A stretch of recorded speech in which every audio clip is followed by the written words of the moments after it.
I, 33F, have been going through a lot these days. I recently lost my dad. I have an ailing mom who has been recently diagnosed with a heart problem. I'm a single mom of a 3-year-old toddler. My husband found solace in his colleague when I was pregnant. I'm not only dealing with all this shit emotionally but also financially. Though my ex-husband provides child support, it covers only the basic requirements of play, school fees, and his food. You know how toddler needs a lot more than these. Their never-ending demands for toys, outings, and their endless cravings for ice creams and candies. It cost bombs. Amidst all these, I'm facing the emotional turmoil of losing my backbone, my dad a few months ago, and now my mom is diagnosed with heart disease. I don't have anyone else to lean on for my emotional support. A friend suggested this place to vent out, so kindly don't mind if I just ramble my heart out. I was still dealing with all this turmoil somehow, but my sister thinks my problem is not enough and creates a ruckus in my life. My elder sister, I'll call her Karen, 38F, has been out of the family dynamics for the last 15 years. She left the house for her college, and since then she has been in limited contact with all of us. She got a job in the downtown and then married someone there. She didn't even introduce her fiancé to our parents. My parents and I were just invited to the wedding as a guest. Even at the wedding, she barely spoke to us. She was all busy talking to her friends and in-laws. For the brief moment when she spoke to us, it was all about how rich and classy her in-laws were. That's it. I think it's been 10 years of her marriage and she has hardly checked upon us. She never brought her husband to our house. When she was pregnant with her first daughter, we all were so happy for her. We wanted to visit her, but she said she was busy. When her daughter was born, she informed us after 10 days as a formality to attend her baptism. My parents were upset, but they still attended the ceremony. After all, she's their first granddaughter. I didn't go at that time, and since then she has made an opinion about me that it was egoistic. It wasn't ego at all. She never loved me. She never treated me like a sister. I was no more than just a stranger to her. She was always so engrossed in her life that she never treated us as a family. We're only a place for her to vent out. After her marriage, whenever she called mom, it was always to rant about her new house, new car, and stuff like that. Earlier, it was her work, like she was always busy at the office. During her initial years of marriage, mom invited her with her husband on several occasions, but she always gave the reason they were busy. But they didn't seem busy on social media. You could see their party pictures on almost all weekends. Once I said this, she was like, "Well, we party at our house or at places close to our house. You guys live in the countryside." I said it was just 2 hours drive. She said, "Yeah, but 2 hours is long for us busy people." Sure. We stopped inviting her. Again, after her kids, my parents tried to reconcile the bond for the sake of their grandchildren. They asked her to visit with her children, but she never turned up. It was always like, my children would get sick in the 2-hour drive, it's dusty there and whatnot. We let her be and didn't bother her. Dad was ill for a long time, but she barely visited him. Mom asked her several times in the last few years to visit Dad, but she always had an excuse up her sleeves. Even during his last days, Dad expressed his wish to have one meal together with all of us as a family. She said she would come, but at the last moment, she ditched. Now when Dad is gone and she got to know that he left a substantial inheritance for us, she is behind us for the property division. Okay, before that, when Dad was hospitalized for the last time, the doctor said that it was almost time. I called all my close uncle, aunts, and family members and also my sister. Most of the people were able to make it and speak to Dad for the final time, but his own daughter arrived the next day after Dad was gone. It is unimaginable how disappointed my father would have been in his last moment. When she arrived and saw that Dad was gone and we were surrounded by friends and relatives, she pulled up the act. She was crying and mourning and fainting over the loss, but in real all of us knew that it was all fake. I wanted to shut her up and throw her out of the house, but no matter what, she was Dad's daughter and I can't do anything about it. Immediately after the funeral, she was about to leave, when she saw the lawyer coming. She smirked and said, "Oh, did Dad have anything substantial to make a will for?" That was such a disgusting comment. Dad wasn't rich, he earned decent, but he gave everything he could within his means, and besides, our parents gave us a happy childhood and happy home. But my sister always had a thing for money. Growing up, I have always seen her cribbing about money problems. She always used to compare our lifestyle to the ones of the rich kids. She always wanted what her rich friends had. After completing school, she was adamant about studying in a city college and not staying in the town anymore. Our parents tried to make her understand the money problem, but she was ready to run away if they didn't agree. Dad had to mortgage his farmland to provide for her college fees and stay. It took him many years and several compromises to pay off his debts. I'm not giving these details to portray her as any villain. She's exactly what I'm saying and even more. If I have to ramble about her selfishness, this post would become a book. The lawyer sat us down and read the will. The house goes to mom and it would be on her whom she gave it at her will. Dad had some $100,000 savings which goes to Karen and I get the farmland and the windmill. Karen was shocked at this. She was like, "Wasn't that farmland sold off, and when did Dad get into the windmill thing?" The lawyer gave a strange look at her ignorance. Mom gestured at her to discuss these matters after the will reading session, but she insisted on getting the details right away. Mom requested the lawyer to excuse us. Karen cried foul play that Dad was unfair in his property division. She ranted about how she was never kept in the loop about Dad's business investment. The way she was ranting at Mom, I wanted to give it back to her, but that would mean she attacking me directly. She clearly had a problem with Dad's substantial property coming to me. Not that I was scared of her, but face off with her was the last thing I wanted to do on my dad's funeral day. Mom tried to explain to her about the farmland and the windmill thing, but she was not letting her speak. Mom lost her cool and shouted at her that she was the one who had cut down the communication with us, and now she can't blame us for not filling her with our life updates. No matter how hard Mom tried to make her understand, she kept saying that Mom and Dad were biased towards me. She went so far as to say that I was leeching on my parents for their money because I had no husband and a low-paying teaching job at a community school. I felt so sick and disgusted at her mean comments and couldn't hold back myself. I told her if there's anyone who's selfish here, it is she. She was the one who threw Dad into a knee-deep debt, and it took him years to recover. In return, she never checked on him and didn't even visit him during his last days. She was partially right about selling the farmland. Dad had mortgaged that land for her college fees, and for many years he was unable to pay off the loan. When she started earning well, Dad asked her to contribute to the loan Emmy, but she denied it and said as a father he should bear that. Dad had defaulted on a few Emmys, and the situation got so severe that Dad was on the verge of paying off the loan by selling the farmland. Mom called Karen several times asking for help, but she denied it, saying she was not earning enough to contribute, and she was like, "Sell off the land, what good it has given until now." Just at the right time, Dad got help from his friend who saved us the farmland. Dad repaid his friend eventually. I was also affected by this crisis. You see, I had started working from a very early age. I took up odd jobs during my time off from school, working at orchards and farms on an hourly basis. By the time I graduated from school, I had enough savings to bear my fee for college. But with this crisis kicking in, I had to let go of my savings for the household expenses. Of course, I cannot starve and let my parents starve and use that money to go to college. I had to drop for a couple of years until our finances stabilized.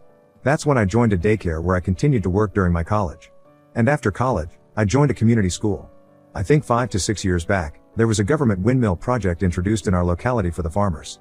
They helped us install the windmill on our land, and in return government paid us rent for using our land, and we could sell off the power generated from it. In exchange, we had to take care of the maintenance and run it. Dad's farmland was also benefited through this scheme. That helped Dad bounce back his financial status. Karen was not happy with the will because she knew the revenue generated through windmills and farm, and she just couldn't bear to see that Dad had willed the meteor once to me. She just stormed out of the house, threatening me and Mom that she would sue us for forging Dad's will. Since then, she has been threatening all of us, including the lawyer, that she would file a forgery case against all of us. We know her allegations are not true, but our concern is that if she files for a case, and until the case is settled, the work would halt and rip us off of our livelihood. Though I work at the school, Mom is dependent on the money generated through the farm. Also, we don't have enough money to fight a court case. Mom has been stressing a lot over this, and in her recent checkup, she is diagnosed with a heart problem. Sorry for rambling on this page, but I really need to vent out. Update 1. I cannot thank you guys enough for the love and support I got on my post. Honestly, I didn't expect it to blow up. I was just here to ventilate because I'd no one to share my misery in such detail. So, 2 months passed since Dad's demise, and we were living in constant fear of falsely getting framed by Karen. Meanwhile, Dad's lawyer suggested that we start the paperwork for the name transfer. We went ahead with his suggestion. One night, I got an emergency call from Mom. Her voice was trembling. She asked me to immediately come home. I asked her if she was fine. She said yes, but asked me to come over immediately. I got shit scared. Honestly, I thought it was her health because she was breathing heavily.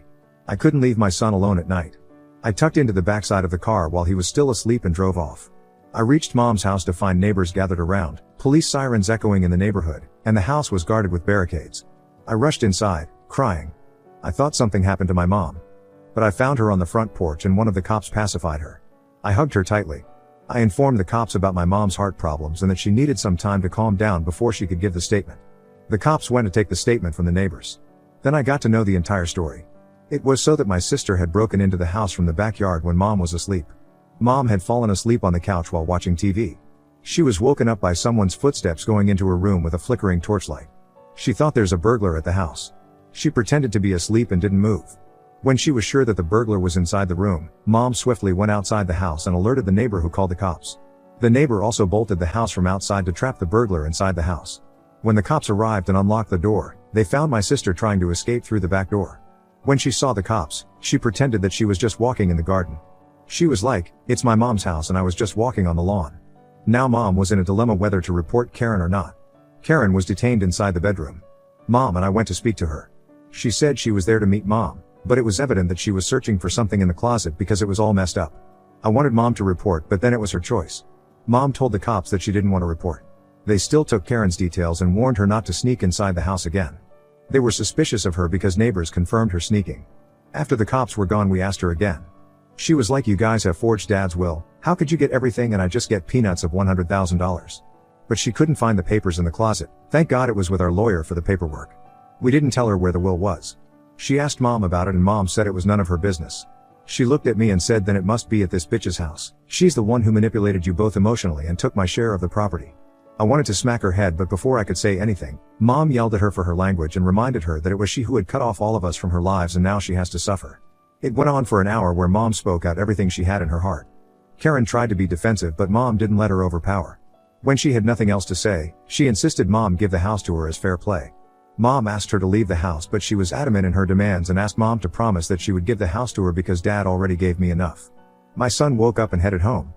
But before leaving, I dared Karen not to even think of breaking into my house because I would not shy away from reporting her and getting her arrested. She was calling me all sorts of names, but I didn't give in to her provocations and left. She even followed me outside the house, cursing me on top of her voice. She stopped when someone from the neighborhood yelled from their window threatening to call the cops at her. The next morning, I called Mom to check on her. Mom said that after I left, Karen tried to emotionally manipulate Mom. She was sobbing and complaining about how my parents always loved me and favored me more than her, and that's why she left the town and settled in the city. She insisted Mom promise that she would give her the house. Mom said she didn't commit anything but is thinking of creating a will right away to avoid any conflict in the future. She didn't tell me her decision as to whom she would give the house, and I didn't ask her either. I was happy and satisfied with whatever Dad left for me. I'm not sure why Karen has not sued us when she was threatening us so aggressively. Not sure though, I guess she doesn't have the required paper to proceed. Meanwhile, I followed up with the lawyer and he said the property would be transferred to my name by next month. I'll make an update after that, if possible. Thanks for bearing with me. Appreciate all the love. Edit to add, a lot of you commented on why was the will kept in the closet and not in a bank locker. We live in the countryside with a safe, close-knit community, unlike the city people. We never had any records of severe crimes or even thieves breaking into the house, so we never had any necessity of a bank locker. I know it might sound strange for the city people, but this is a norm in a countryside culture. Update 2. Thanks to everyone who has been regularly checking on me. I reply to everyone on chats and comments, but I was just not getting the time to make a detailed update. I just had a lot to settle and all of it took a while, but overall life has been better. Without getting into a lot of details, let me give a quick rundown of what happened. So after my last update, it took another 4 to 5 weeks for the ownership of the farm and windmill to be transferred to my name. Dad had a working agreement with all the workmen of his field and the windmill, all of it had to be updated. I took the time to learn how these things work. My mother helped me through it. She used to assist Dad and she knew every detail about it. I asked Mom to take care of both the business until she wanted and keep the profit for herself. We made an agreement around it so that Karen doesn't create a problem in the future. Amidst all these, Mom got a letter of intimation from Karen's husband where he accused Karen of running away with their ancestral heirloom jewelry and some $1,000 cash. Mom called him and got to know that Karen was into gambling and lost a lot of her husband's money. When her husband denied her giving any further money, she got into debt and now she ran away with cash and their ancestral jewelry. Mom asked him about her job and he said she left her job long ago after her first kid. This makes us wonder where she was busy all this while when she never visited us and said she was busy at work. He said he would be sending the divorce papers soon at our place. Mom told him Karen wasn't here, so there was no point sending it to us. He said he didn't know her whereabouts, so he had to send the papers to her parents' house. Not sure about the law in this sort of case where the wife has fled, but that's what he said. Mom told him about all the fuss she had created over Dad's will. Her husband wasn't aware that Karen got $100,000 in the will. He said Karen had told him that Dad gave everything to me and insisted he lend money so that she could sue us for forgery, but her husband didn't give the money. He said that maybe Karen had incurred considerable debts in the gambling and would have used that $100,000 to pay it off. Isn't it so disgusting that she used Dad's hard-earned savings to save her ass from the gambling loss? Karen didn't visit us after that. Mom tried calling her, but her number was either switched off or out of network zone. But a few days ago she called Mom asking for money for some emergency reason. Mom asked her the reason and she said her daughter met with an accident and her husband was out of town and she needed urgent cash. It was all a lie. Mom told her that we know all the truth and that her husband has sent a legal notice that she had run away with his money and assets. She hung up the call and never called back. I think she has understood that now her malicious actions have been exposed and she can no longer put a proud face in front of us. Amidst all these, my ex-husband who left me for his colleague has been making advances. We used to sometimes talk about the matter concerning our son, and now I see he indulges in comfortable talks with me. Makes me wonder money can bring a lot more than you think. Anyways, I might cover this dynamics in a different thread, but thanks for all the love and support I got from this community. You guys are the best. Now on to the next story. Story 2. Discovered that my wife cheated on with a dog breeder, so I took my revenge. I, 32 male, and my wife, 32 female, were huge animal lovers, and in our 8 years of being together, I thought it would keep our bond strong. In fact, this is what brought us together in the first place. I remember putting in my dating profile many moons ago about wanting to go on a date with someone who was at the park with my dog. She messaged me back and said that she wanted to do the same. Now, our relationship seemed so perfect from the start. We both got along super well, and our love for animals, especially my dog, brought us closer. She didn't have a dog herself, but instead, a cat. The cat and my dog grew to love each other when she moved in with me. I thought that she was the one and the most perfect person I could think of. I mean, come on, animal lover, and didn't want me to toss away my dog, my best friend? It seemed so right. Naturally, I popped the question quickly. I imagined we could all have the animal house we wanted, where we got along swimmingly. While hiking, I asked her at the top of the mountain one day. She said yes, and I was over the moon.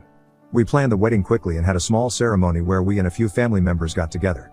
My dog was the ring bearer because he mattered so much, and neither of us knew anyone with sons to take this responsibility. From the moment I said I do, I knew this life would be perfect, which is why I still don't understand why my biggest love is what caused my relationship's downfall. So here we were, happily married and with our animals 3 years into our relationship. Her cat Spartacus got along super well with Boney, my dog. Naturally, I figured that our family of 4 would be the idea. Until she asked a question. This was about 5 years into our relationship. She said that we might get him a companion because Boney was getting older. I told her nope, he doesn't need it. Boney never seemed to care about other animals. He just liked his treats and pets from me. I took him out every day to get exercise, and while Boney was still spry and happy, I could tell he was getting old.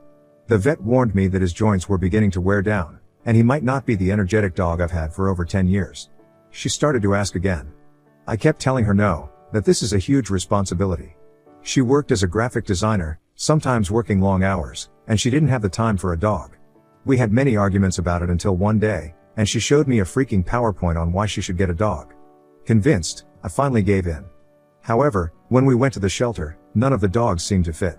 They were friendly, sure, but she didn't see one that fit her. She told me that she wanted a golden doodle. Naturally, these dogs are laid back, and their temperaments are great. It's perfect for old Boney because he's not as active as he used to be. And, if the dog wanted to wrestle and roughhouse, Spartacus still acted like a kitten despite being 8.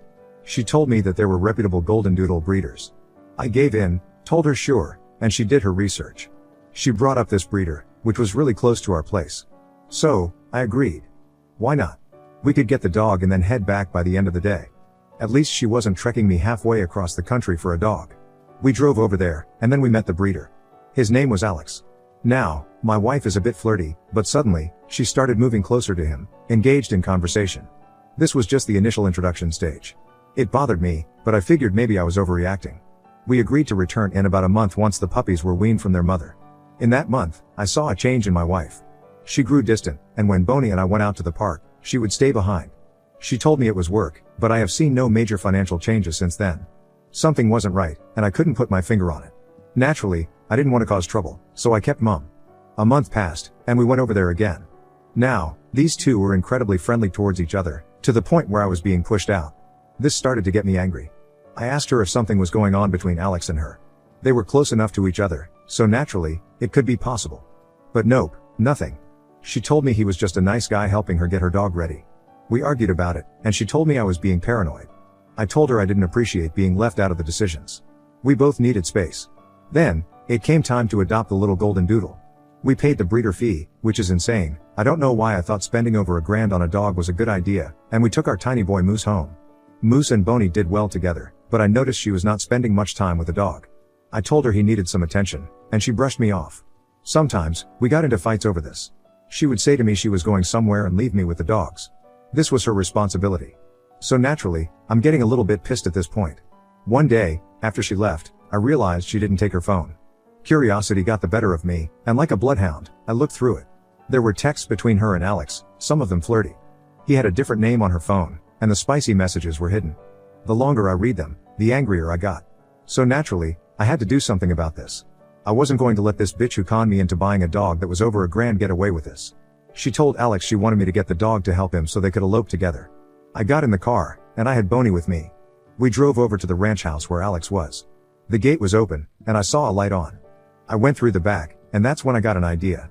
I let Boney in first. They had the door open to the bedroom. There weren't any animals inside, so they didn't have to worry. Boney jumped on the bed and licked her face. I stepped inside, catching them in the act. My wife pulled away, and she accused me of being the bad guy, stalking and spying. I confronted her about the cheating.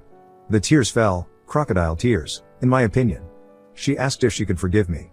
She said that Alex and she hit it off well, and she didn't mean to hurt me. But, of course, the damage was done. I told her not to come home. I changed the locks and called my lawyer shortly after that for the divorce proceedings.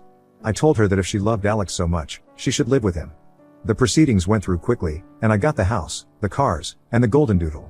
While he was a handful, he became Boney's companion. It's a blessing in this otherwise messed up story. I blasted Alex's breeder business all over social media, posting that he's a cheater, a liar, and will steal wives. Naturally, the public stopped going to his place, and from what I saw, it closed. Good riddance. The dogs, Spartacus, and I are still in that house. She hasn't tried to contact me, and I think she either ran off with Alex or is alone. Neither of them is in my life anymore, and I do not want to find out.